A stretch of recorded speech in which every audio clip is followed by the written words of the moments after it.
seamstresses listen to Hitler's speech is one of the most important early paintings of Lakner, painted in 1960.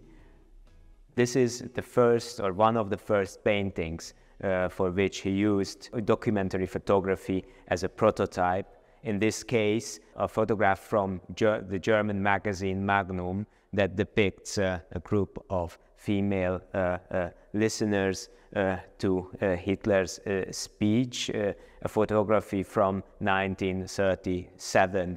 This work was a very provocative piece in this period. Lakner submitted this work to the annual exhibition of the Studio of Young Artists, but the jury didn't allow this piece into the exhibition. It was not possible to show such a piece in the early 1960s because it faced and thematized the traumatic past in a very special way, focusing on the prospective or possible perpetrators and addressing the questions of the responsibility of the human, the responsibility of the individuum in a dictatorship, and thus addressed moral dilemmas of dictatorships, not only related to the recent past. Actually, the Second World War was in 1960 part of the recent past, but also questions of the present. What does it mean to behave or to find life strategies in a dictatorship, in a harsh dictatorship?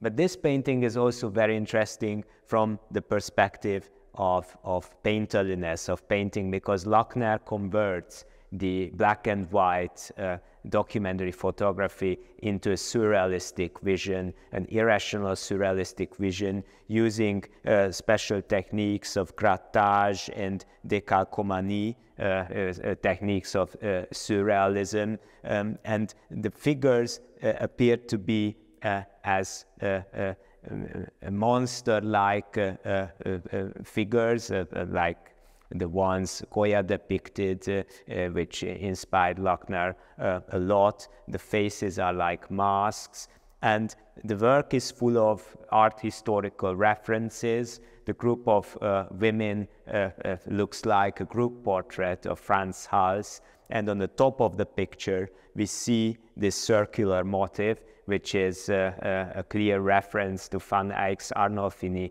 couple. It looks like a mirror, the mirror as the motive of reflection, self-reflection, but also it also appears as an eye, the eye that sees everything, but it's also the loudspeaker, the source of the sound, because the motive, the main theme of this picture, the invisible sound that rules, that determines everything in the composition. And it's very interesting that on the other hand, this motif looks like an objective of the camera, the objective of the camera that shuts people, that shuts the figures on the composition that are somehow in a fragile position in front of the camera. This work is very complex, and it became a very important starting point for Lakner's other politically and socially engaged artworks, and also very important from the perspective of Lakner's later career. From the one hand, on the one hand, from the perspective of addressing issues of the Holocaust, the traumatic past, but on the other hand, addressing historical documents, documentary photography, and thematizing the relationship between photography and painting.